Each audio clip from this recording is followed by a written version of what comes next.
Você começou a comer um sorvete, que é extremamente palatável, tem gordura, tem açúcar, às vezes tem sal também. Todo alimento que tem essa combinação, ele é extremamente hiperpalatável e a gente não encontra isso na natureza. Essa combinação de tanto açúcar, tanta gordura e sal junto, isso aí não encontra. Os receptores da sua língua já detectam que é um alimento rico em açúcar e gordura.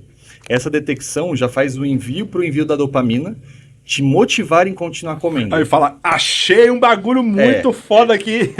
Começa aí. Depois esse alimento vai passando pelo seu sistema gastrointestinal, seu sistema digestório, e cai principalmente no estômago, né, no intestino.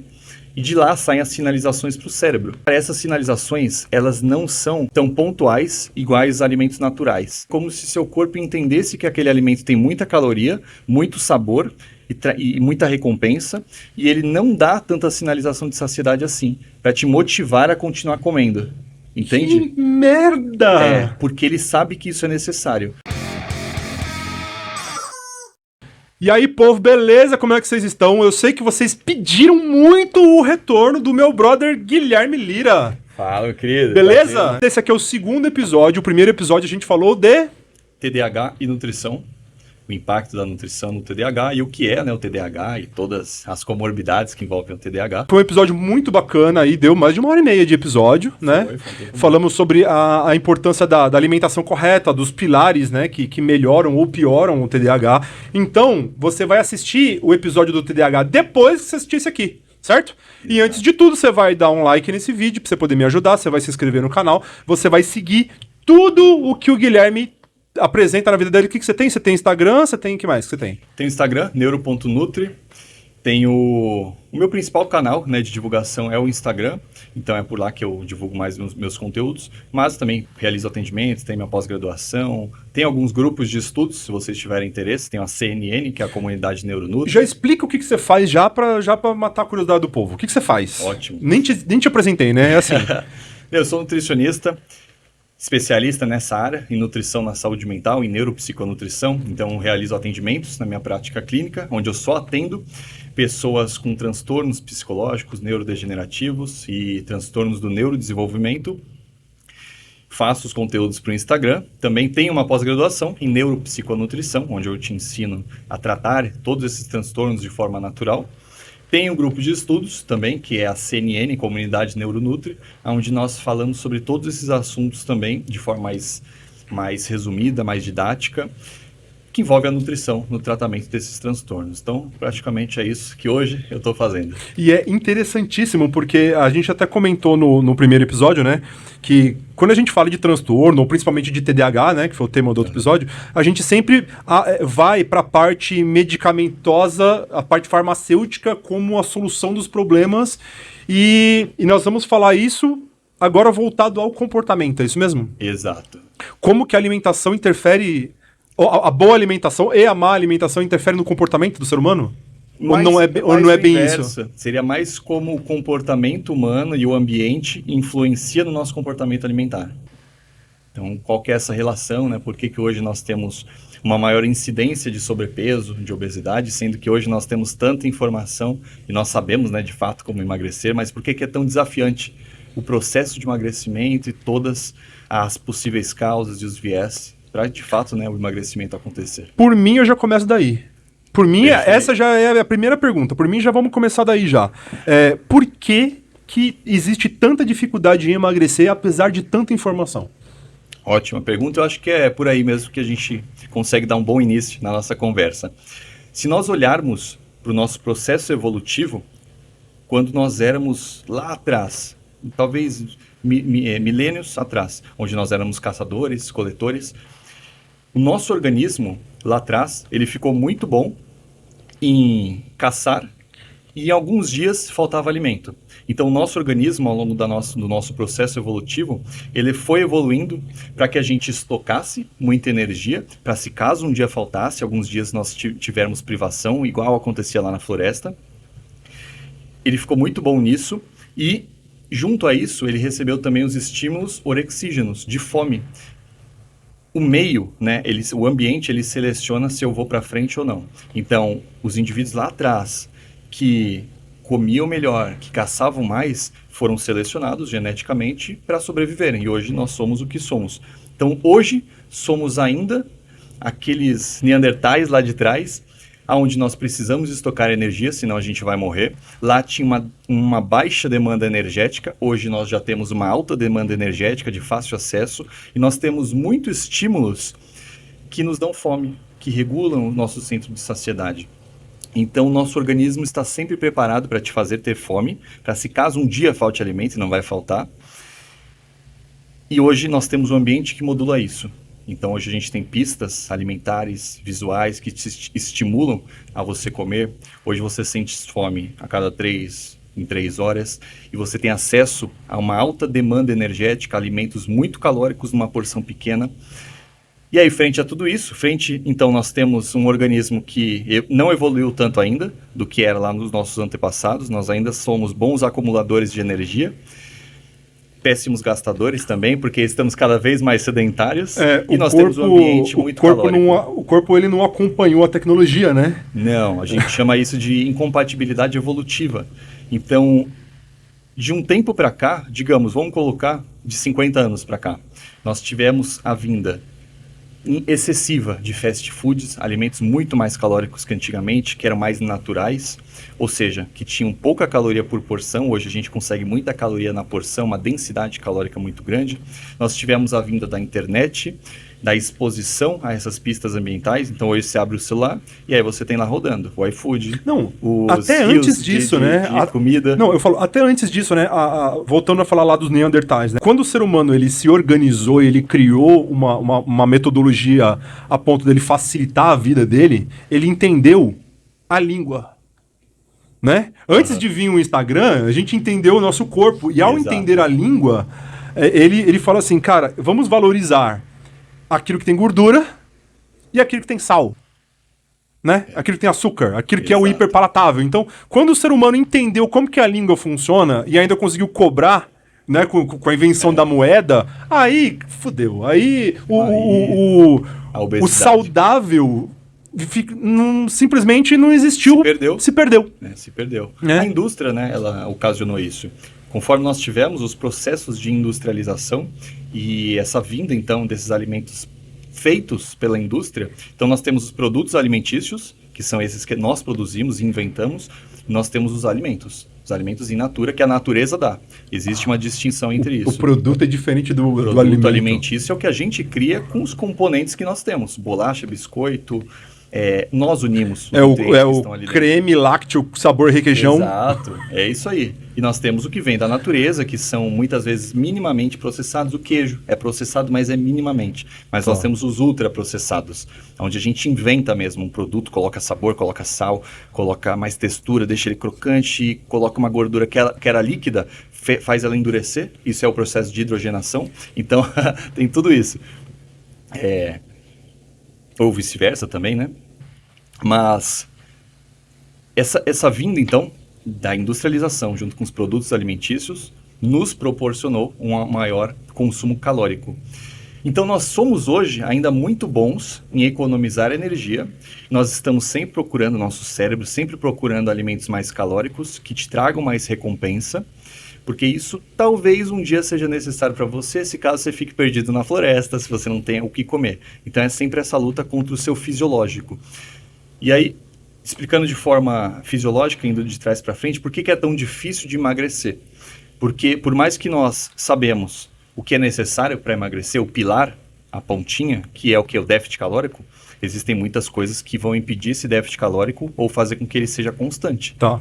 Né? Conforme eu vou emagrecendo, minha saciedade vai diminuindo quando eu como, a minha fome vai aumentando, então essa minha sinalização de fome, ela fica maior, a saciedade desce, o meu corpo, ele começa a ter muito mais vontade de buscar alimentos mais palatáveis e normalmente eu costumo reduzir também o meu gasto energético, eu fico mais preguiçoso sem perceber, começo a pegar mais elevador do que escada, dar menos passos ao longo do dia.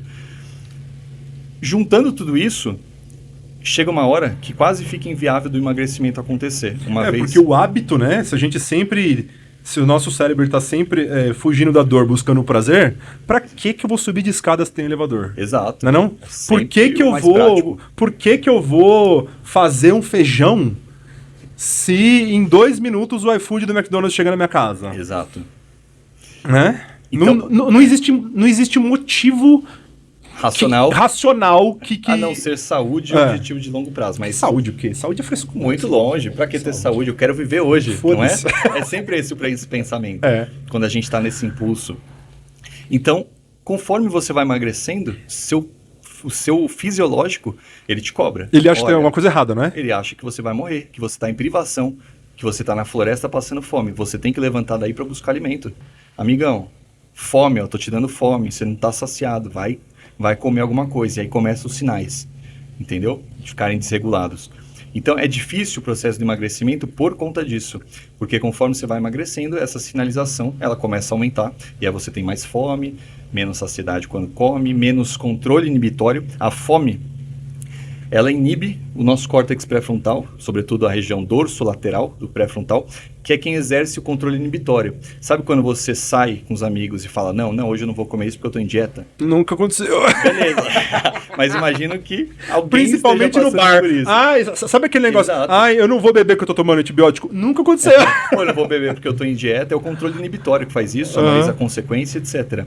A fome inibe o córtex pré-frontal, essa região do controle inibitório, e consequentemente você está com mais fome, menos saciado, mais impulsivo e com menos controle inibitório. A chance de você sair da dieta é muito grande. Aí envolvem outras questões também que potencializam isso, que depois eu comento. Mas, então nós temos sim uma dificuldade ainda do emagrecimento, porque envolve essas questões fisiológicas, que dá de uma certa parte para nós modularmos, encontrarmos estratégias alimentares que camuflem um pouco isso, mas chega um momento que o corpo ele vai ficar com muita fome, vai ser difícil de continuar no planejamento. E aí o que acontece? Já ouviu aquele, eu tô no platô, eu não consigo mais emagrecer? Já ouvi. Normalmente isso demora muito para acontecer. Conforme você vai fazendo restrição calórica, chega um momento que você perde muito peso e realmente você pode entrar nesse platô. Mas isso demora muito, anos de restrição para acontecer, que é a termogênese adaptativa, que nós chamamos. O que acontece é que a pessoa começa a se sabotar mais. Então ela vai emagrecendo, ela começa a aumentar um pouco o deslize aqui, deslize ali. O déficit calórico começa a ficar menor. Ela começa a negociar com ela mesma. Exatamente. Só hoje, só hoje, só hoje. E aí ela acaba não tendo mais esse déficit calórico e não conseguindo mais emagrecer. Por causa, geralmente, desses furinhos que ela vai dando sem perceber, muitas vezes. Então é complexo. E tem uma outra parada também, já falando de emagrecimento, e essas dietas loucas, cara? Dieta da lua, dieta do figo, dieta da capivara voadora, dieta... Isso daí é saudável? Tem resultado? Depende da dieta? Como que funciona isso? Ou não funciona? Funciona. Toda dieta que você causar ali uma restrição calórica vai servir para emagrecimento. Mas, por exemplo, comparando uma dieta normal, de restrição calórica normal, com uma dieta cetogênica, onde a gente tem ali uma privação forte de carboidrato, quase zero carbo. Você pode perder mais peso com a dieta cetogênica, por essa restrição excessiva de carboidrato. Mas grande parte desse peso pode ser água e massa muscular. Então, as pessoas muitas vezes se iludem com a perda de peso rápido, só que sendo essa perda de peso, água e massa muscular, você está prejudicando seu metabolismo. Então, só o que você não quer perder. Exatamente. Então, assim, toda dieta que gerar restrição calórica vai funcionar. Agora, qual dieta melhor para você depende muito do contexto, do seu ambiente, dos seus hábitos. Jejum intermitente é bom?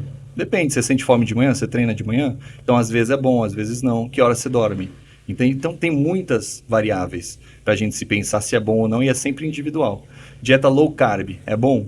Se a pessoa treina, muitas vezes não é bom, porque o carboidrato estimula a insulina, constrói músculo, inibe o catabolismo muscular. Então, é necessário a pessoa que treina comer carboidrato.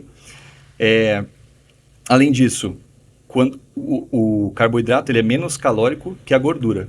Então, se eu tiro carboidrato, a dieta fica com menos volume. Se eu faço uma dieta low fat, com menos gordura do que carboidrato, a dieta fica mais volumosa. A pessoa que tem mais fome costuma se beneficiar mais.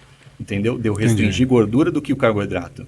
Então, depende muito, mas a dieta vai funcionar se tiver ali restrição calórica. Agora, A adesão a essa dieta é mais importante. E aí vários fatores influenciam na adesão a essa dieta. Aí vem daqui, né? Aí vem do psicológico e dos hábitos de vida que ela tem. Entendeu? Que é o que eu falei, jejum é bom de manhã? Às vezes a pessoa que treina, que acorda muito cedo, não é bom. Então, Faz sentido. tem essas variáveis. E aí existe uma... Dentro desse processo, hoje nós temos, se eu não me engano, 56% da população em sobrepeso e 22% na obesidade, ou seja, mais de 50% da população está em sobrepeso. E informação não falta, né? Todo mundo sabe que tem que fazer dieta e que tem que fazer exercício e comer menos do que gasta para emagrecer. Informação não é falta de informação. Isso é para tudo, que eu vou explicar agora, é interessante do pessoal aí prestar atenção. Nós temos, dentro da neurociência, o que é chamado de antecipação à recompensa. Ou seja, imagina que... Fala um alimento que você gosta muito. Parmegiana de frango. Perfeito. Você comeu a primeira vez a parmegiana de frango. Quando você comeu a primeira vez, no ato que você comeu, a dopamina aumentou. Essa dopamina vai fazer com que o seu cérebro memorize isso.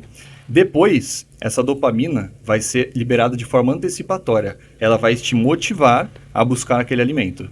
Tá. Depois que você aprende que parmegiana de frango é bom, depois de uma exposição, você vai ver a parmegiana, o seu cérebro vai liberar dopamina para você buscar a parmegiana. Quando você come, a liberação vai ser mínima de dopamina. Então, a grande dopamina que a gente libera é de forma antecipatória. Salivei hard aqui agora. Salivei hard. Exatamente. E aí, nós temos algumas teorias do porquê algumas pessoas engordam dentro do nosso ambiente e porquê algumas não. Faz sentido, né? Porque eu, por exemplo, eu nunca engordei na vida. Mas tem pessoas que talvez, se frequentassem o mesmo ambiente que eu, tivessem as mesmas condições, comessem igual, teria uma maior tendência a engordar. Então, por que algumas pessoas, se é o mesmo ambiente que nós estamos vivendo, algumas engordam, outras não? Existe a teoria da recompensa excessiva, que é justamente isso. Indivíduos que têm uma maior predisposição à obesidade prevêem uma recompensa muito grande naquele alimento. Então, nossa, uma parmegiana de frango, a dopamina aumenta muito. Eu prevejo muito uma recompensa e isso faz com que eu tenha mais vontade, busque mais aquele alimento. Essa é a primeira teoria.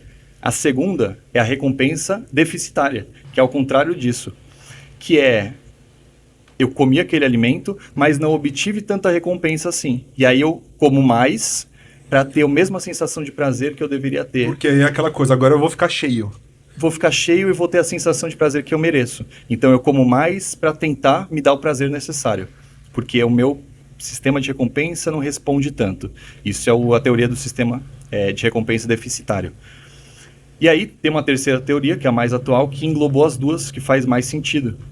Então ela fala justamente isso. Indivíduos obesos vão ter uma maior antecipação à recompensa, eles vão ver um alimento e vão ficar com mais vontade.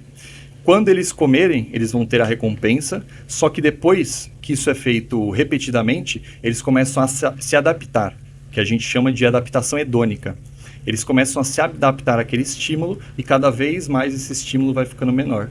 Então, vou dar um exemplo clássico. Você come uma barra de chocolate. A primeira barra é excelente. A segunda, você já não sente mais tanto prazer. Então é a mesma coisa essa adaptação hedônica. Ele comeu, sentiu prazer. Depois que ele vai fazendo isso, ele começa a se adaptar àquela sensação de recompensa.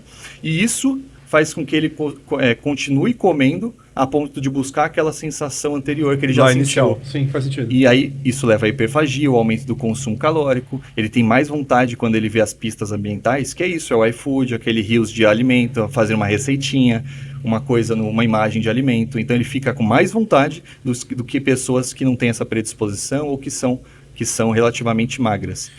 E aquela coisa, a gente é bombardeado por estímulos o tempo inteiro, né? Seja no celular, seja no andando na rua, seja um cheiro, seja alguma coisa. Seja inconscientemente também. Eu ainda vou falar sobre isso, mas inconscientemente você cria pistas, sem saber.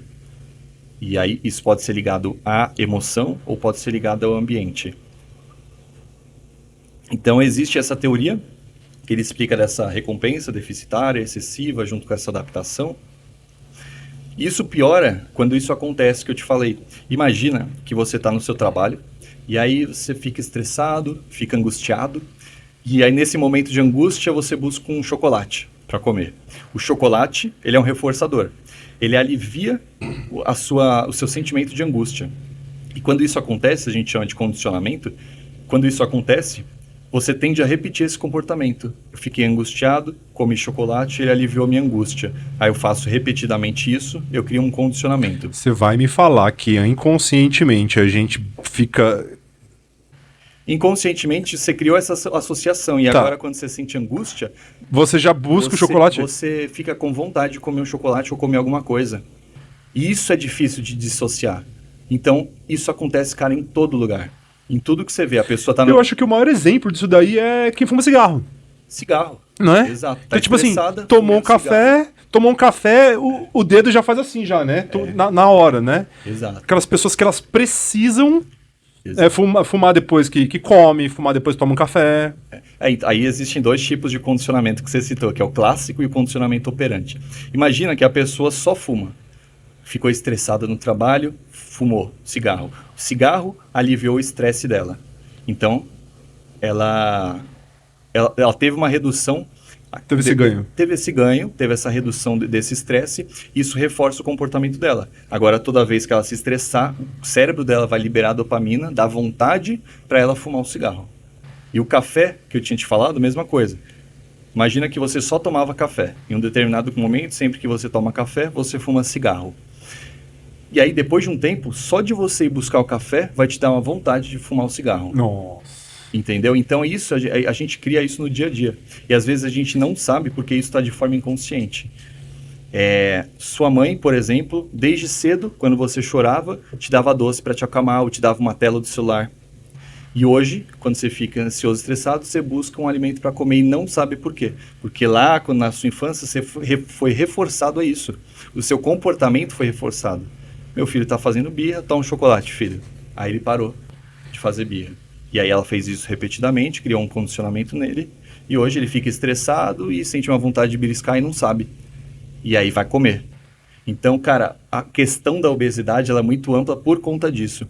Porque é muito difícil, da mesma forma que é difícil criar um hábito, a gente entende que um hábito ele é criado de 18 a 284 dias, demora uma média de 60, né, para você criar um hábito mesmo, de forma geral.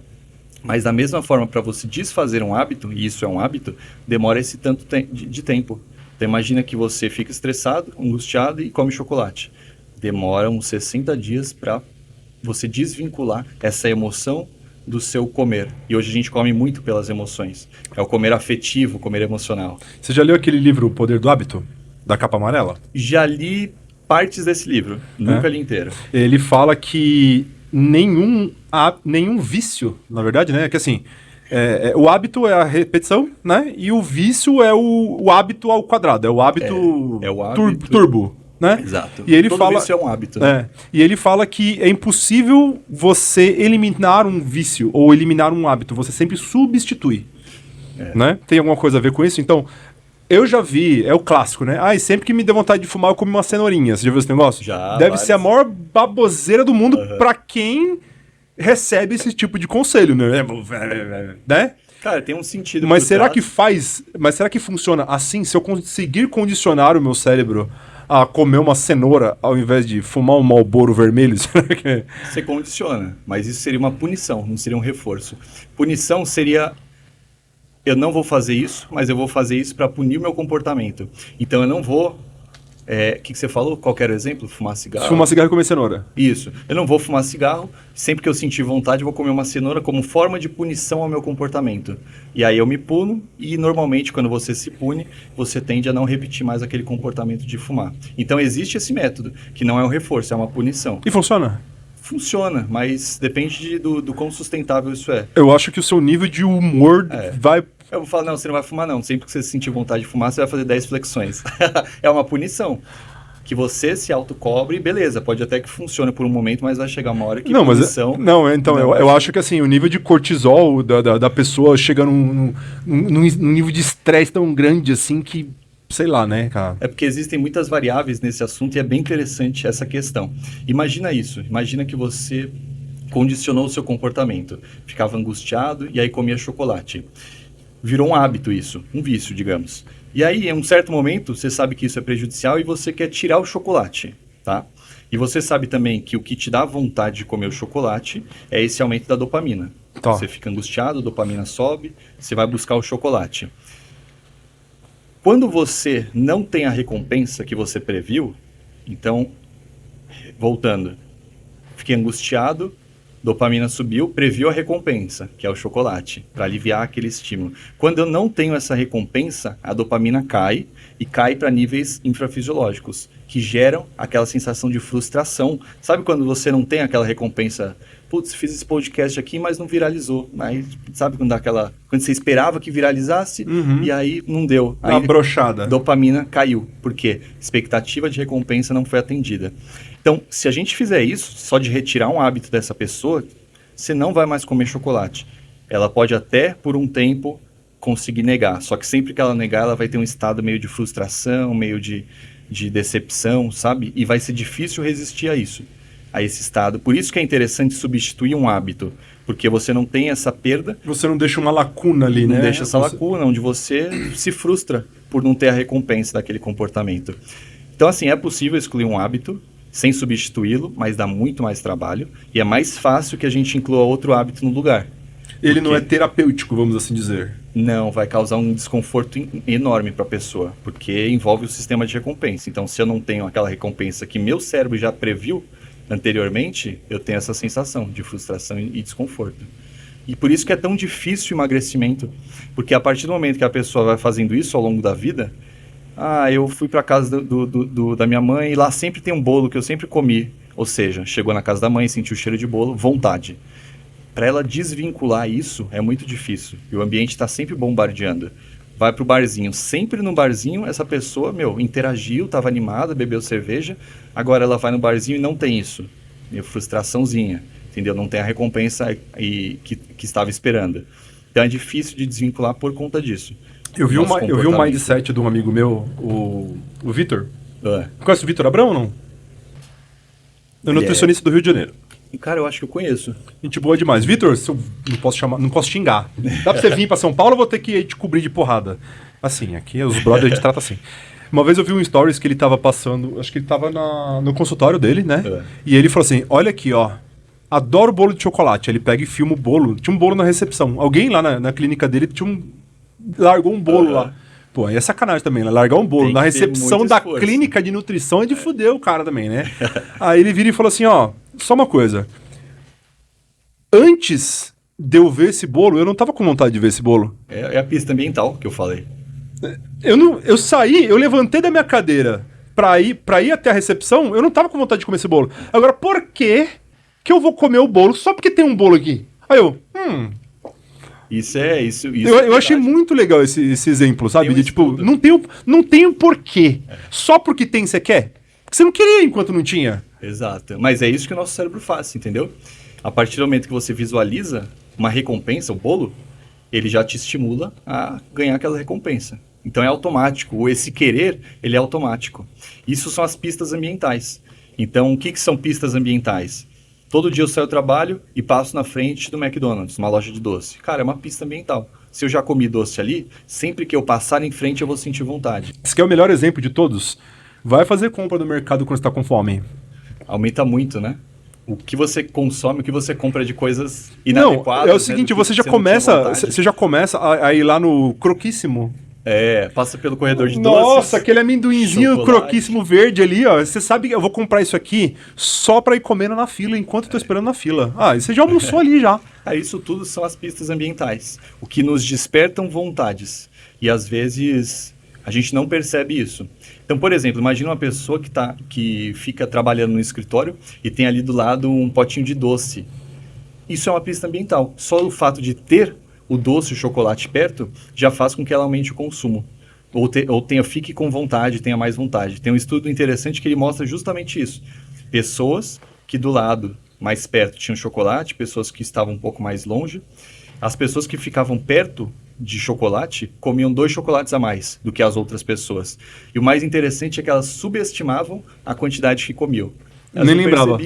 Não percebiam o que comia e a quantidade que comia. Ou seja, é o que eu falo. Às vezes as dicas que a gente dá dentro dessa área é: quer ter doce em casa? Esconde o doce numa prateleira fechada. Não deixa aquele pote de biscoito em cima da mesa, transparente, de vidro, porque é isso de você chegar na cozinha com fome, você já vai ter vontade. E não tem como você controlar isso. Você pode controlar o comer, mas a vontade você vai ter. Então, quanto menos estímulo visual, cara, você segue 1000 páginas de receita e quer emagrecer, para de seguir. Cara, Para de seguir, bizarro. senão você vai ficar com muita vontade. Eu tava entrevistando uma psiquiatra, aí eu tive um insight que é o mais básico do básico. Só que ele é tão básico que ele chega a ser bizarro. O nosso cérebro, ele sabe que ele tem que criar coisas pra ele mesmo se enganar. Onde é que tá a evolução nisso? Me fala. O Isso é uma cérebro... evolução. Porra, velho! É. A gente tem que criar mecanismos pra gente mesmo se enganar e o cérebro sabe que ele tá criando aquilo pra se enganar. Porra, se isso não é um paradoxo da burrice, não sei o que é também, porra. Isso seria tipo como se fosse um autocontrole, né? Tem uns estudos que vão nessa linha de neurociência que eles mostram você sofre uma situação de estresse. O fato de você compreender, entender que aquilo está te causando estresse, faz com que você tenha menos percepção de estresse, uma maior percepção de autocontrole. Então, só o fato de você entender que aquilo está te causando estresse, olhar para aquilo, faz com que você tenha um aumento do seu autocontrole. Eu já falei isso no podcast 1000 vezes. O melhor exemplo prático... Já treinou jiu-jitsu alguma vez? Já, fazia muito tempo atrás. É isso, cara. Tipo, dependendo da situação que você parar, se você espernear, é pior. É pior. Assim, olha, me fudi. Fui dar o armlock voador, caí de bunda no chão, agora tem um cara de 130 quilos em cima de mim, com o cotovelo na minha cara, e não vai adiantar. Eu só vou me cansar mais. Eu só vou me cansar. Então, calma, não é a hora, tem que ter a oportunidade de você fazer. E é engraçado que, quando a gente vê alunos novos que chegam lá eu dou aula no projeto, né? No projeto social. Os novatos... Você fala, calma, mano, calma, relaxa, você não vai sair daqui. Às vezes eu começo a frustrar o cara. Eu tô em cima numa posição de domínio, de posição. Eu dou uma esperança pro cara que ele vai sair. E aí volta. Aí eu volto. Aí ele, pô, eu achei que ia sair. Não, é você que escolhe. É a oportunidade que tem. E o nosso cérebro, ele é muito engraçado você ver exemplos práticos em relação à comida mesmo. Porque às vezes a gente come sem estar com fome, cara. Pipoca. O que é pipoca? O que é biscoito de polvilho? O que é bis? Mano, bis. Se eu não como a caixa inteira de bis, você não comeu nenhum. Ou é pra comer a caixa inteira, ou eu prefiro não comer nenhum. Entendeu? Porque o negócio... Yakult ou você Nossa, toma 5 ou você não, tem... Mas são coisas específicas, né? Existe o comer fisiológico, onde depende dos seus estoques energéticos e do seu gasto energético. Então...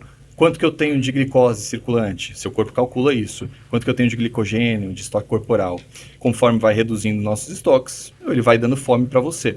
Mas existe o comer hedônico, o valor hedônico dos alimentos, os mecanismos, né, que nós chamamos de mecanismos hedônicos, que é o comer por emoção. Por tédio. Não, é o comer que vai além do controle fisiológico homeostático, de equilíbrio calórico.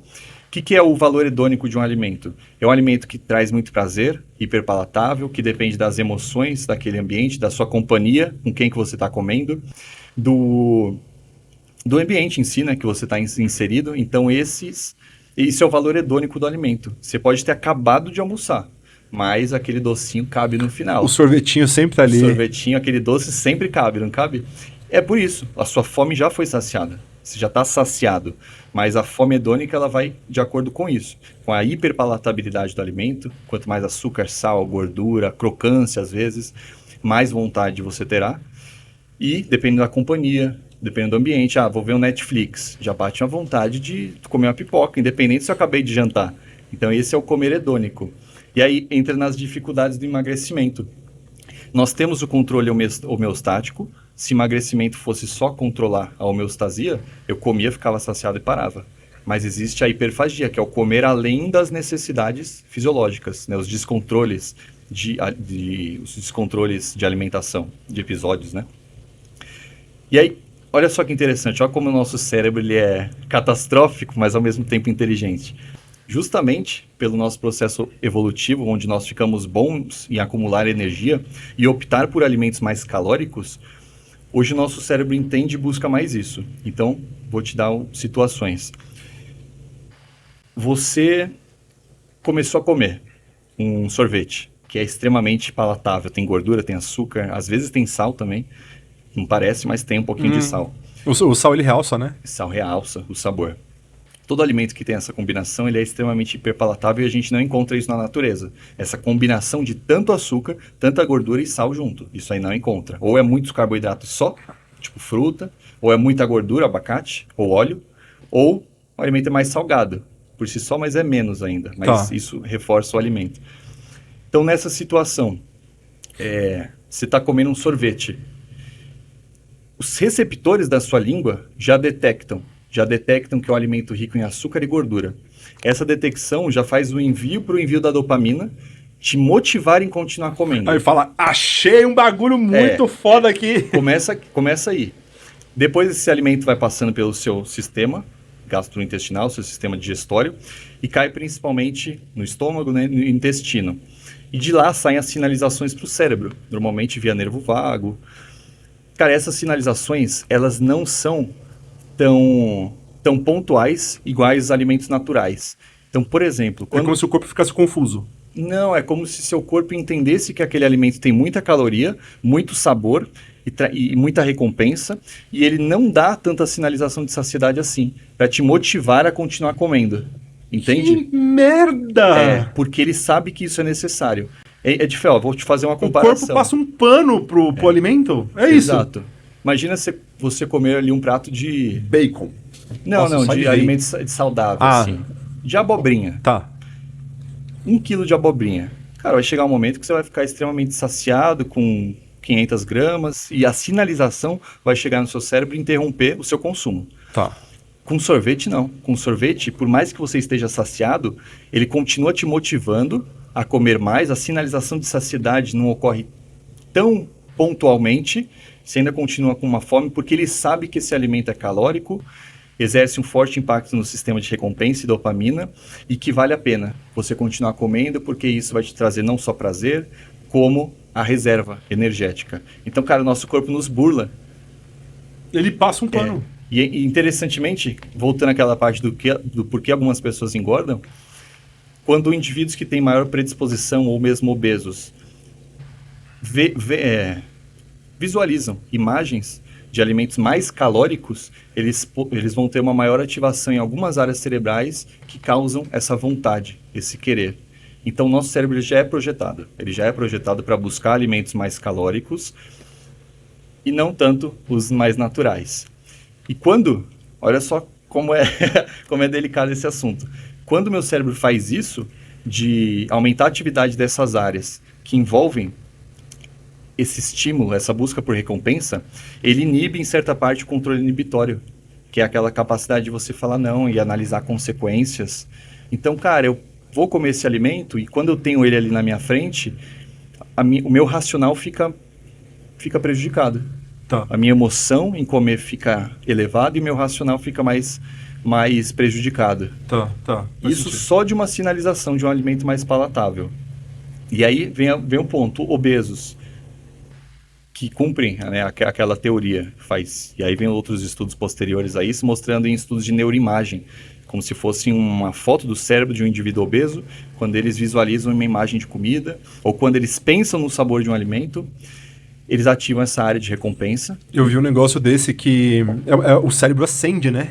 Ele parece que tem luz, né? Ele acende umas áreas. São esses estudos de neuroimagem. Eu vi um estudo que falava sobre a assexualidade da obesidade mórbida. A pessoa que ela tem obesidade mórbida, ela sente mais tesão em ver algo comestível do que ver algo sexualmente falando, né?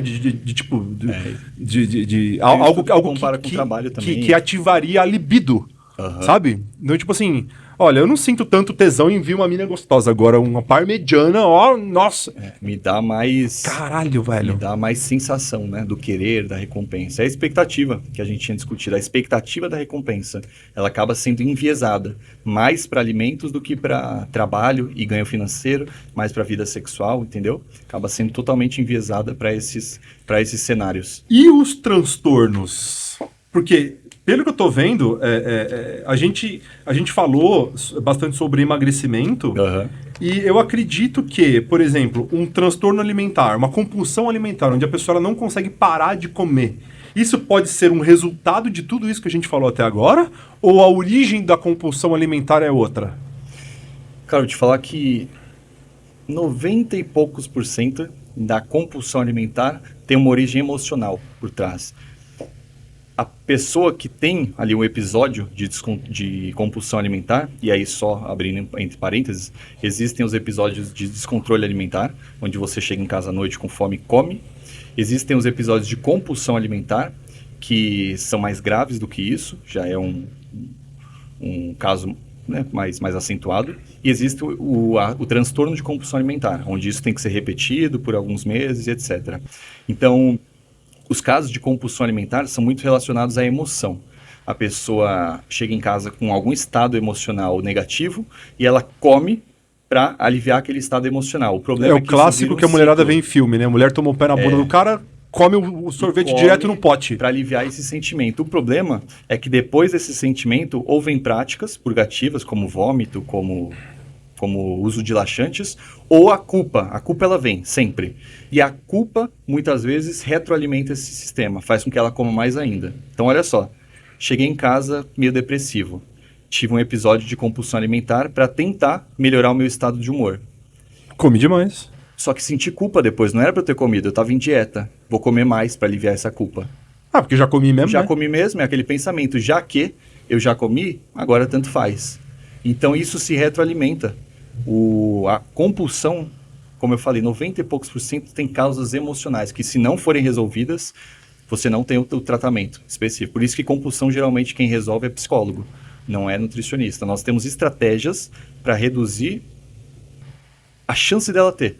Então, quando você chegar em casa, tem a marmita pronta. Coma a comida primeiro, faça uma refeição grande. São estratégias que a gente consegue reduzir a fome hedônica, que a gente conversou. Eu vi um corte no seu Instagram que eu achei muito interessante, que é aquela coisa, né?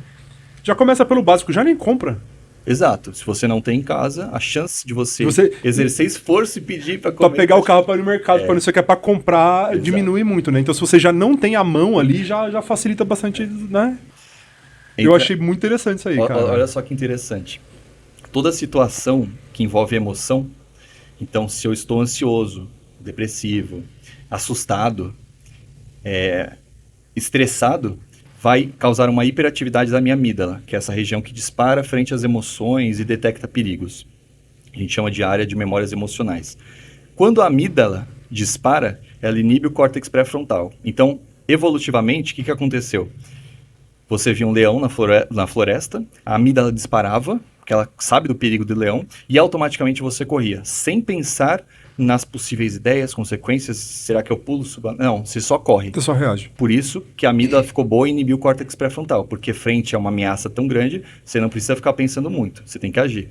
E isso acontece hoje no nosso cenário, nós não temos mais leões aí, etc., mas nós temos o estresse do trabalho, a ansiedade, a depressão, e isso causa a hiperatividade da amígdala. Então você chega em casa com essa amígdala pulsando ali, com um menor controle inibitório do córtex pré-frontal.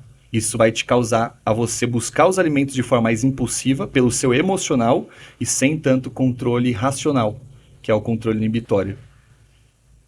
E aí isso veio evoluindo, isso vem causando esses descontroles, episódios de descontrole alimentar. E aí, voltando ao que você perguntou dos transtornos, a fome, ela causa isso, essa perda, essa inibição do controle inibitório, o estresse causa isso, o uso de álcool causa isso, e os transtornos, se você estudar os transtornos, a ansiedade, a depressão, o TDAH, ansiedade, depressão, TDAH, a privação de sono, todos eles cursam com essa inibição do córtex pré-frontal.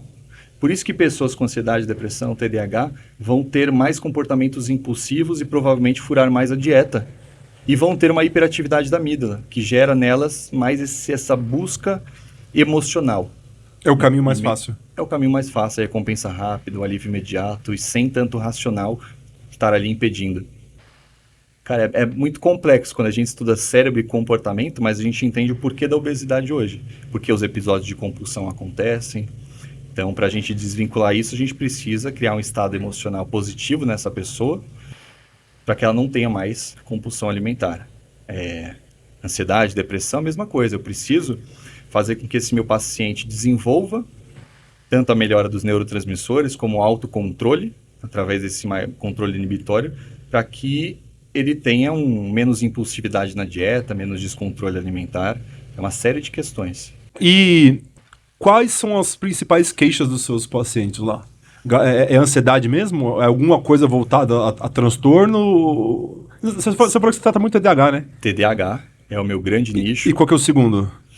Ansiedade. Ansiedade. Ansiedade e insônia. Ansiedade, insônia, e você percebe que os três, eles andam juntos, né? De mão dadas. Você sabia que o Brasil é o país mais ansioso do mundo? Sabia. Sabia dessa? Sabia. O Brasil é o país mais ansioso do mundo. Nós temos aproximadamente, para você ter noção também, 72% da população brasileira com algum distúrbio de sono. É um país que dorme pouco, em média 6 horas, e que 72% apresenta algum distúrbio de sono. Não necessariamente a insônia, mas distúrbios correlacionados ao sono. E aí, volto a dizer, né? Ansiedade também leva a insônia.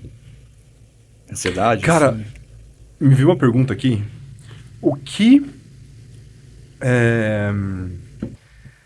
Quais são os prejuízos da gente comer muito pesado antes de dormir? Quais são os prejuízos? De tipo assim, sabe... Quantas pizzas inteiras eu já não comi antes de dormir? Aí você, mano, uma vez eu fui num rodízio de costela com costela com mandioca. Nossa, era rodízio, à pesadíssimo. noite. Eu achei que ia ter, como que chama? Não é compulsão. Eu achei que ia ter... eu achei sei. que ia vomitar. Sei.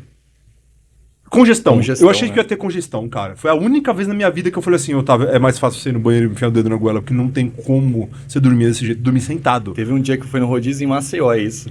Foi eu e mais 5 pessoas, né? Camila, minha esposa, mas galera que come bem. Uhum. Cara, eu comi, te juro. Não era tão grande a pizza, mas era razoável. Mais de 50 pedaços. Pra você ter noção, eu fui dirigindo, não consegui voltar dirigindo. Tive que voltar ali no passageiro meio que inclinado. Cheguei onde a gente tava ali no... hospedado, né, Airbnb, e fui dar umas voltas no quarteirão. Porque se eu sentasse, se eu fizesse alguma coisa ou deitasse naquele momento, eu vomitava. Cara... Pra você ter noção. E eu tava muito seco, percentual baixíssimo. Então eu vim de um período secando muito. Imagina como tava o meu controle fisiológico. Cara, dá fome pra esse cara, não dá saciedade. Eu comia assim, ó. Abriu a porteira! E parece que vai cabendo, assim, vai cabendo e você não sabe aonde. Caralho! Te juro. E o que Mas- acontece fisiologicamente, assim, quando você come muito e dorme, assim? Porque, obviamente, você não vai ter um sono... Você não vai ter um sono em paz, né, cara? Depende. Vai? Essa questão do sono ela é muito relativa. Eu sou a pessoa que como e durmo. Tranquilo e durmo bem. Se eu fico com uma sensação de fome, eu não consigo dormir. Então, essa questão do sono e o período da alimentação noturno varia de pessoa para pessoa, e isso é muito individual, e a gente segue perguntando para a pessoa, você prefere dormir com a barriga mais cheia ou mais vazia? Ah, mais cheia, beleza.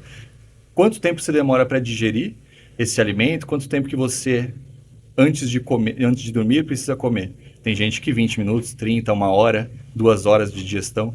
Então, isso varia também. Então, essa questão de comer muito à noite e dormir, para a maioria das pessoas, não é adequado. Nós temos uma redução do nosso metabolismo à noite, que a longo prazo, dependendo de quanto que você come, do prejuízo ali, pode te gerar alguns prejuízos, como maior resistência à insulina, prejuízos glicêmicos, né, normalmente. Mas existem estratégias de comer mais à noite também. Como assim? Então, por exemplo, a pessoa tem um dia estressante, passa o Oi, dia pessoal. trabalhando, que bonitinho, passa o dia trabalhando e à noite chega em casa mais estressada. E é o período que ela tem mais fome, mais ansiosa. Nessa refeição do jantar tem que ser mais calórica. Pessoa com insônia. O sono, grandes refeições estimulam o nosso sistema parasimpático. Quando eu como bastante em volume, não só em volume, uma alta quantidade de carboidrato na refeição, você já percebeu que dá sono? Sim. Então, às vezes, uma pessoa com insônia, vale a pena comer mais à noite, principalmente rica em carboidrato, mais volume, para ela conseguir dormir depois. Então, cara, é extremamente individual. Depende da pessoa se ela chega em casa com fome e com ansiedade, ou se à noite é um período que ela faz atividade física, não tem tanto sono, não tem tanta fome, aí não precisa. E nos seus pacientes, já falando do seu trabalho, como que você vê isso? É através de entrevista mesmo? Você faz uma entrevista com a Pergunta pessoa, simples. você troca ideia, aí ali você faz um mapeamento do tipo da pessoa, das Cara, características da pessoa. Em relação a isso, é a pergunta simples. Você dorme melhor com a barriga cheia ou vazia? Cheia. Você demora quanto tempo para digerir o alimento e quanto tempo você quer ter de espaço entre a janta e o horário que você dorme. 1 hora. Acabou. Você chega com fome à noite? Chego. Como que você tá? Como que tá o seu sono, etc. Já percebeu que quando você come menos, demora mais para dormir? Sim, já percebi. Então, assim, essa é perguntas diretas. Que coisa óbvia, velho! A pessoa ela tem que se conhecer, entendeu? Ela tem que saber se ela come bastante à noite e fica com aquele sono quebrado. Aí eu falo, então, tem que diminuir a quantidade. Porque não faz sentido eu passar uma estratégia que, por mais que tenha na literatura, que é comer menos à noite, para aquela pessoa não sirva. Para mim mesmo. Para mim, cara, eu preciso dormir de barriga cheia. Porque aí o meu sono ele fica mais profundo e eu durmo mais rápido. Os dias que eu testei não comer... E a tal da não pode comer carboidrato depois das 6 horas da tarde, não pode mais comer carboidrato. Essa é uma boa. Tem fundamento, como eu falei, à noite, no nosso metabolismo, ele tende a reduzir as funções das enzimas, a nossa resistência à insulina começa a aumentar, a sensibilidade à insulina começa a diminuir, e os nossos órgãos e o relógio biológico, ele trabalha mais de dia. É como se os alimentos que você comesse de dia fossem melhores metabolizados do que à noite. Mas em desfecho, em resultado final, isso não tem muita implicância. Então, tem uma aplicabilidade sim, talvez a longo prazo, a questão da crononutrição, mas para o emagrecimento, isso não tem tanta relevância. Não vai ser isso que vai definir se a pessoa vai ter sucesso ou prejuízo no emagrecimento. Eu queria saber mais dos transtornos. Eu queria saber mais em relação à suplementação que você falou no primeiro episódio. Ele falou que o TDAH tem uma relação muito direta com determinados magnésio, você falou, né? Zinco com alguns suplementos, né? Magnésio. Isso, as pessoas com TDAH têm uma maior tendência a ter deficiência de zinco, magnésio, ferro e vitamina D. E os outros transtornos? Os outros transtornos a gente entende mais por neurotransmissores. Então, por exemplo, ansiedade. A gente sabe que tem uma elevação de glutamato, que deixa você agitado, eufórico, ansioso, e uma redução de GABA, que é quem controla isso. Para você ter noção, os medicamentos para ansiedade e insônia são GABAérgicos. Atuam nos receptores de GABA, e é o GABA, neurotransmissor, que faz com que você cede, reduz a ansiedade ou cause sono. É o que te deixa mais calmo, vamos dizer? Isso, é o que te deixa mais calmo. Então a gente tem compostos que atuam diretamente nisso. Passiflora, camomila, melissa, vários fitoterápicos que atuam diretamente no GABA ou que inibem o glutamato, a L-teanina. Então, para ansiedade e insônia, a gente tem alguns compostos já baseados nisso. Fora a higiene do sono, estratégias mais comportamentais. Para a depressão, hoje nós sabemos que a depressão é multifatorial. Tem um estudo grande que saiu, se não me engano, em 2020 ou 2021, que é um maior que tem. Já nós chamamos de estudos guarda-chuvas, revisões guarda-chuvas, que é onde eles pegam um compilado de estudos e analisam os resultados daquilo. E eles perceberam que não é a serotonina que está deficiente numa pessoa com depressão, que vai muito além disso. Tá. Porque se fosse só serotonina, ou mesmo se fosse só dopamina, noradrenalina, era só você tomar um remédio de serotonina aqui, a pessoa saia da depressão. Mas duas pessoas com depressão tomando o mesmo remédio não têm efeitos iguais. Então, a depressão ela é multifatorial, envolve dopamina, noradrenalina, serotonina, GABA, glutamato, o eixo HPA, que é o eixo de liberação de cortisol. Então, só para você ter uma noção, existe uma síndrome chamada de síndrome de Cushing, que é onde a pessoa tem um hipercortisolismo crônico, excesso de cortisol crônico. 70% dessas pessoas apresentam depressão. Então, o principal fator de risco para a depressão é o estresse. É isso que a gente sabe hoje. É o estresse, causa desregulação desses neurotransmissores, atrofia em algumas áreas cerebrais. E aí existem as teorias também de neuroinflamação na depressão, queda do sistema imunológico e esses neurotransmissores todos. E olha só que interessante, quando você toma um medicamento antidepressivo, seja ele para aumentar a dopamina, seja para aumentar a noradrenalina ou serotonina, por fim, o que eles fazem no final é aumentar uma proteína chamada BDNF. E é essa proteína que causa neurogênese, o aumento do número de neurônios e a capacidade que o seu cérebro tem de fazer neuroplasticidade, que é se remodular frente a um aprendizado, uma experiência. Pessoas com depressão, baixa neurogênese, baixa neuroplasticidade. É aquela pessoa que não consegue ressignificar bem aquela situação, porque o cérebro não está apto a aprender novas coisas. Quando eu tomo um medicamento que aumenta a dopamina ou noradrenalina ou serotonina, eles aumentam esse BDNF e é o aumento do BDNF que causa a melhora sintomática da pessoa com depressão. Por isso que não adianta você ter depressão e só tomar um medicamento que aumenta a serotonina. Às vezes não vai ser Não é só isso. Não é só isso. Por isso que às vezes ela precisa de outro que aumenta a dopamina e é essa dopamina que vai aumentar esse BDNF. Então, para cada pessoa, uma estrutura diferente. E é interessante a gente falar que nenhum medicamento psicológico, né, os psicofármacos, tratam. Nenhum. Os medicamentos para depressão aliviam sintomas. Medicamentos para ansiedade aliviam sintomas. Insônia alivia os sintomas de insônia. Mas depois que você tira, se você não tratou a causa, você volta com os mesmos problemas. O que faz uma pessoa muitas vezes ter sucesso no emagrecimento é o quanto que ela se motiva em continuar tendo os hábitos necessários para aquilo. Fez sentido?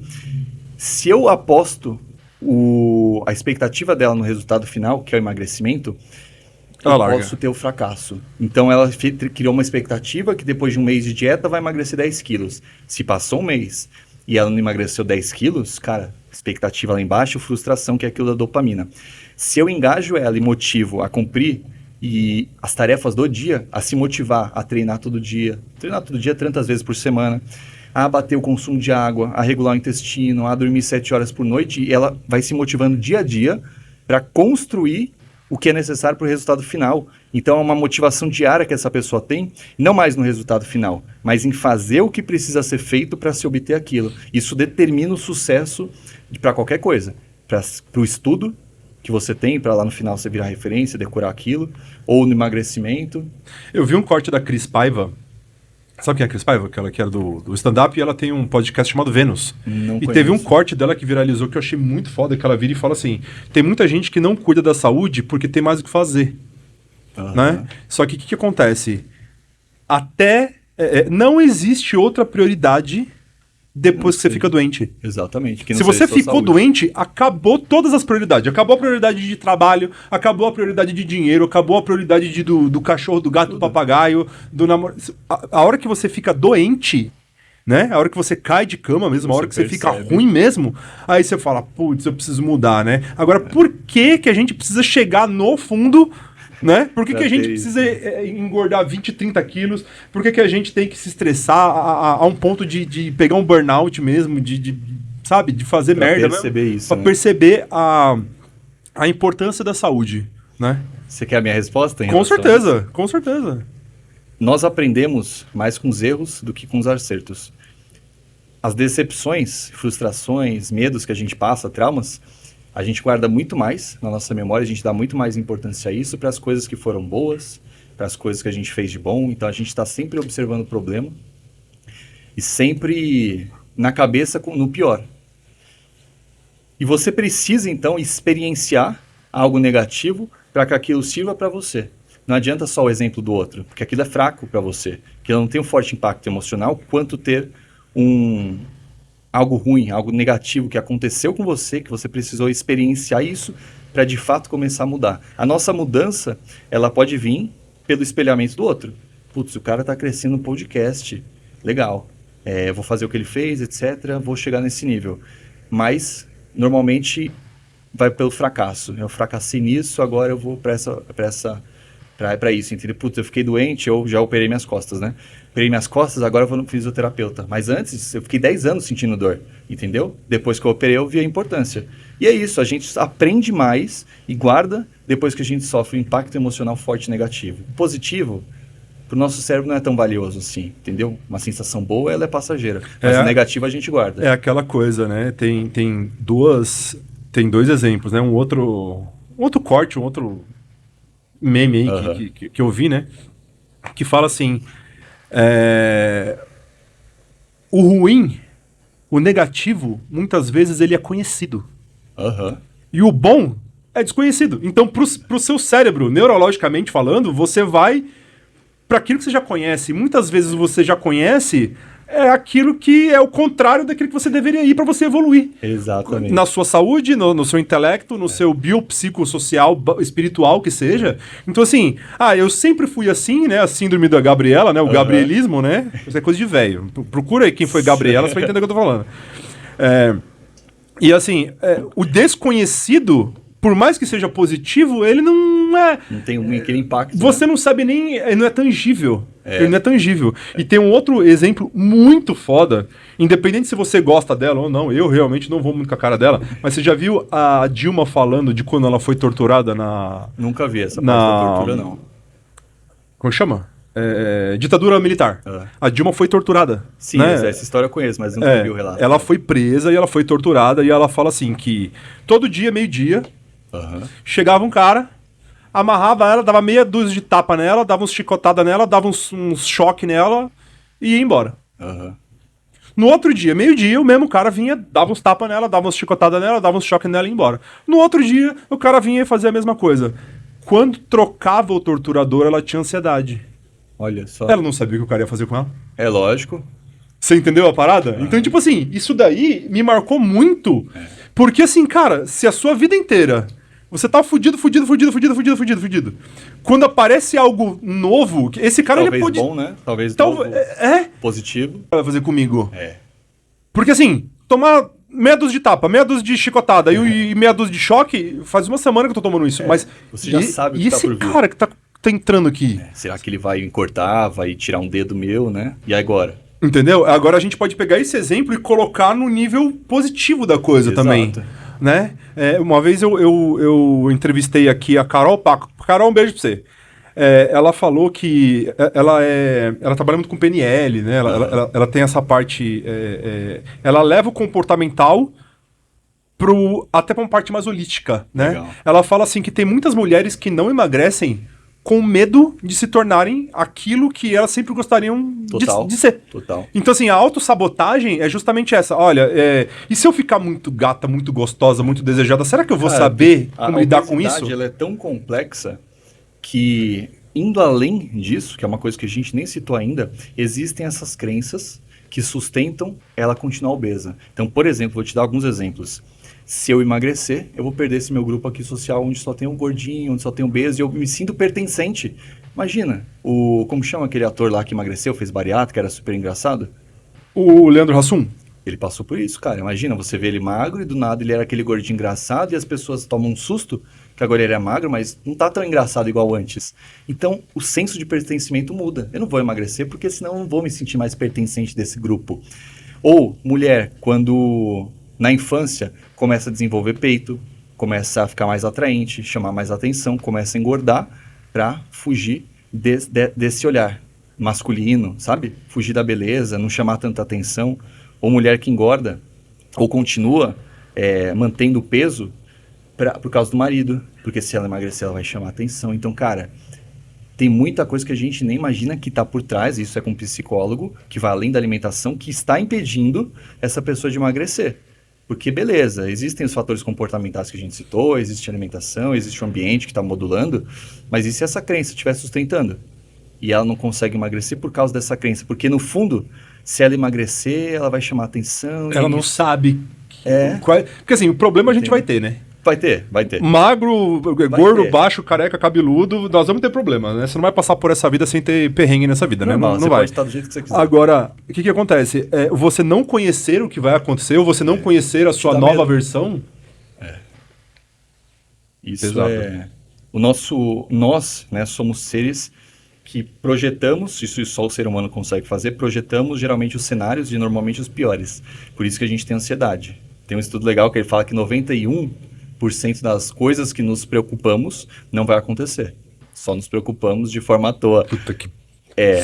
Se isso não é a 91. burrice do ser humano, né, velho? Só que a gente, como ser humano, fugindo do perigo, É uma forma de se proteger. a gente projeta o pior cenário, porque a gente está se protegendo do que pode vir a acontecer. E isso causa ansiedade, isso causa insônia. Às vezes você fica tão ansioso de falar com o seu chefe, e aí quando você fala, cara, sabe, natural, assim, tipo, nossa, era só isso. Mas a ansiedade de alguma coisa poder acontecer, de pior ele te demitir, brigar com você, te xingar, é tão grande que causa isso, porque nós sempre projetamos o pior cenário. Por isso que algumas técnicas de TCC é você entender o que essa pessoa pensa. TCC.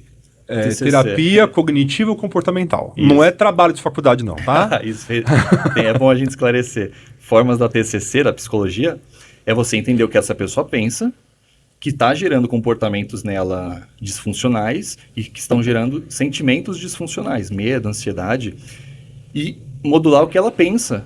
Então, qual que seria o pior cenário se isso acontecer? Qual que seria um cenário moderado? Qual que seria o melhor cenário? O que você pode fazer para cada um deles acontecer? O pior não acontecer e o melhor acontecer. Aí ela racionalmente consegue meio que acobertar os seus pensamentos. Não, é verdade, talvez isso não aconteça. Mas a TCC é bom por causa disso, cara, porque senão a gente sempre vai projetar o pior cenário, não tem jeito. Tem uma parada que que eu aprendi entrevistando aquele médico que ele fala da medicina psicodélica, Wilson. Wilson, um beijo pra você. Tá vendo quantos beijos eu mando pra você? Vou mandar beijo pra você também. Quando eu falar você, eu vou mandar beijo pra você. Boa. Ele falou assim que a gente precisa entender a importância da respiração. Sim. Porque o ser humano, ele aprende... qual que é a primeira coisa que o ser humano faz depois que sai da barriga da mãe? Respirar. Respira. Né? Ele respira. Tem muitos seres humanos que morrem sem prestar atenção na própria respiração. E ele falou que o controle da respiração, uma respiração racional, ele falou um termo, uma respiração intencional. Cara, olha o peso disso, respiração intencional. Eu vou respirar pra me acalmar. Uhum. Não é o calma, não. Sabe? E ele falou um negócio que é muito foda, que é o tal do estado de presença. Uhum. TDAH consegue fazer isso? Não consegue. Mas isso não impede de eu achar muito foda também, né? Porque assim, o estado de presença, cara... O TDAH consegue melhorar, mas se não tratado é difícil. É brabo, é difícil. Difícil. Só que aquela coisa, o primeiro passo pra você entender... O primeiro passo pra você conseguir algo tendo TDAH é você sabendo que aquilo existe. Então, a partir do momento que eu falo assim, o que é uma respiração intencional? Cara, você tá nervoso, você tá puto, você tá reativo, por quê? Porque o seu nível de frustração já não é aquelas coisas, o seu batimento cardíaco agora deve estar maior, sua pressão sanguínea agora deve estar maior, você deve ter motivos pra... Na minha cabeça, né? Na minha cabeça eu devo ter 1 milhão de motivos pra estar puto desse jeito, pra estar reagindo dessa forma, mas vamos lá. O que é uma respiração intencional? Calma, cara, você não vai morrer disso. Prestar atenção. O meu brother, ele fala assim, teu amigo meu, o Leonardo, ele fala o seguinte, é de matar? Não. É de morrer? Não. Então respira. Calma, cara, calma. Então assim, o estado de presença é literalmente você estar presente e entendendo e raciocinando o que essa emoção tá mandando você fazer. Exato. Entendeu? E cara, eu achei isso de uma sabedoria tão simples e é tão óbvio e ninguém faz isso, cara. E a gente negligencia isso. A síndrome do pânico são pensamentos que surgem, geralmente de medo, que te levam a sintomas fisiológicos, batimento cardíaco acelerado, que é ataque cardíaco, sudorese, aquela falta de ar, e aí você sente o quê? Tô tendo infarto, vou morrer. Tô morrendo. As reações fisiológicas, o que está acontecendo no seu corpo, sinaliza o seu cérebro. Chegam sinalizações do que está acontecendo. E isso vai se retroalimentando. Pessoa com síndrome do pânico, começa ali uma ansiedade, gerou esse medo, aí começa a resposta fisiológica. Eu vou morrer, vou morrer. O corpo começa a bater, taquicardia, suar. Aí chega no cérebro, essa sinalização, essa falta de ar. Agora ela tem a certeza que ela vai morrer.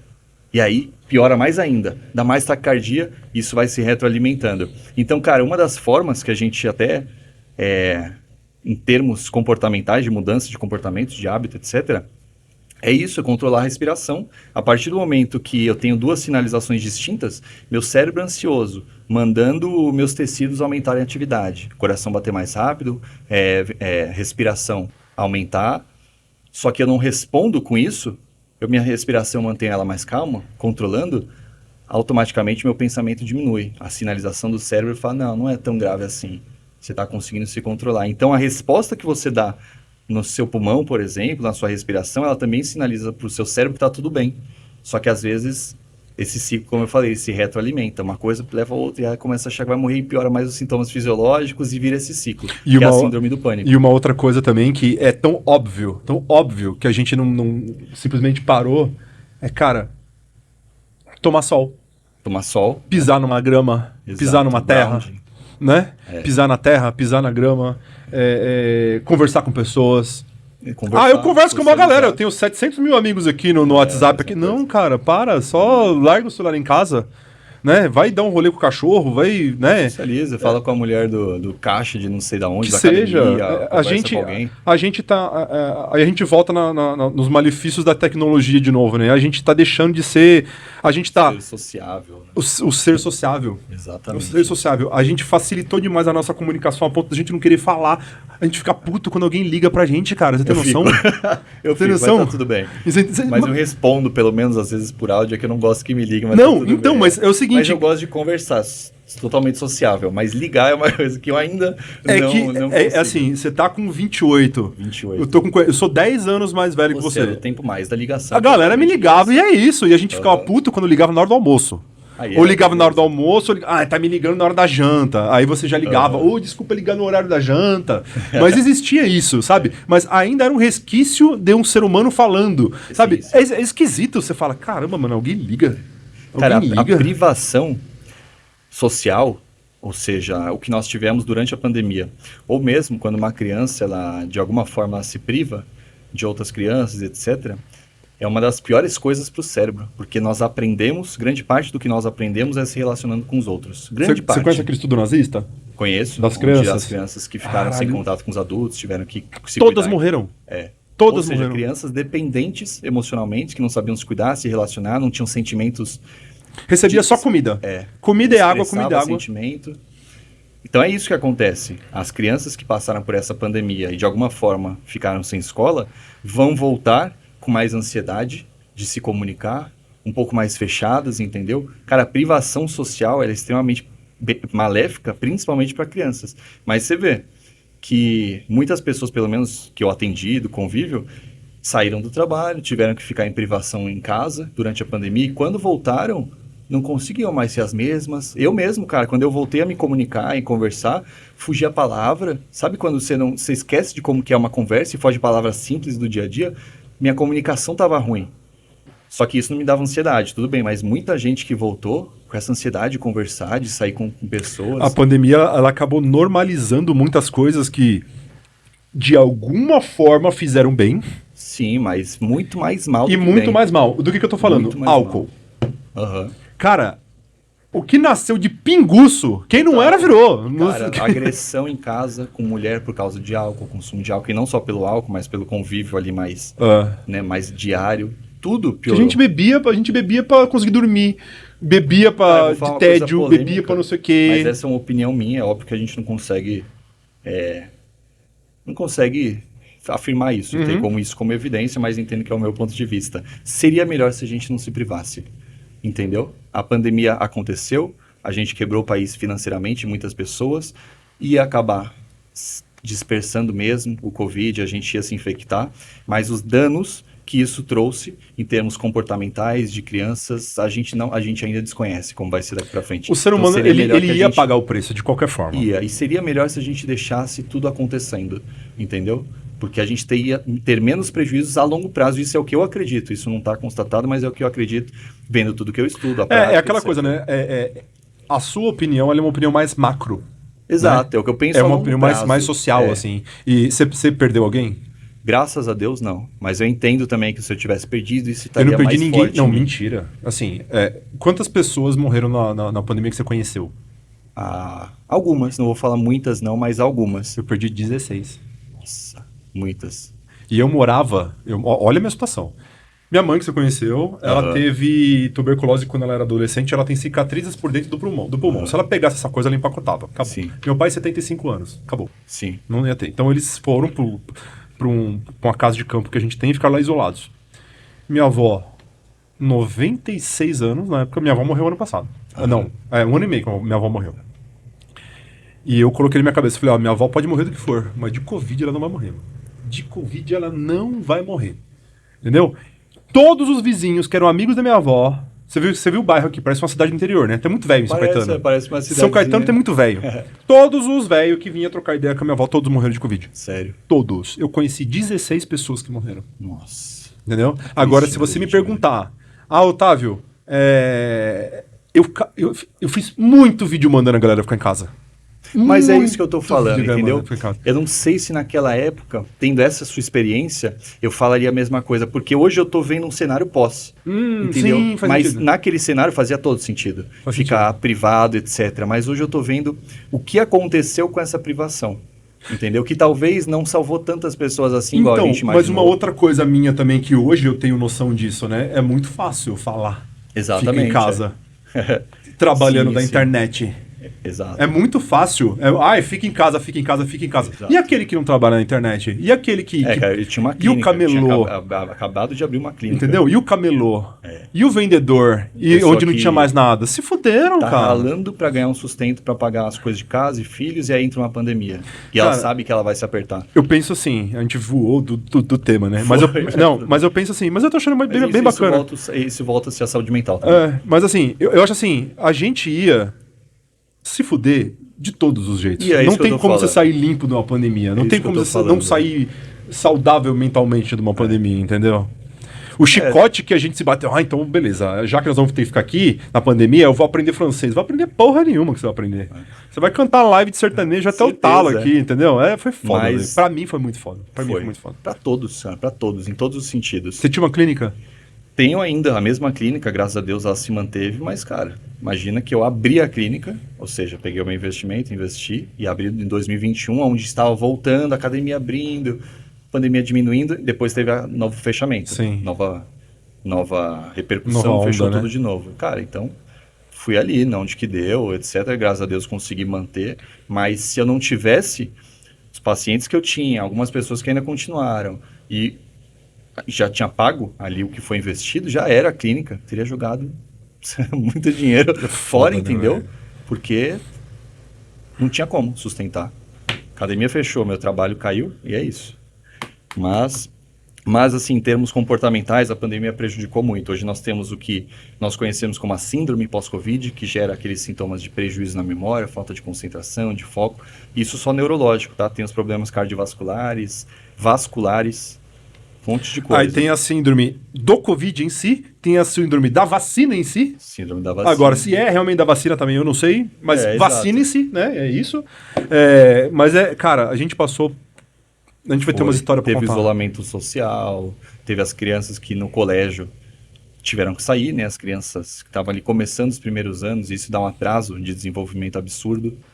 E aí, novamente, fora o atraso de desenvolvimento, que vão ser crianças que vão demorar um pouco mais para aprender, tem a questão de quando voltam, estão mais ansiosas. Os lutos, múltiplos lutos, né?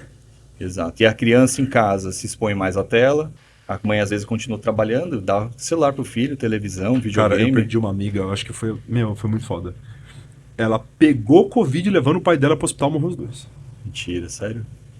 19 anos. Levando o pai asmático Aham. pro hospital. E só.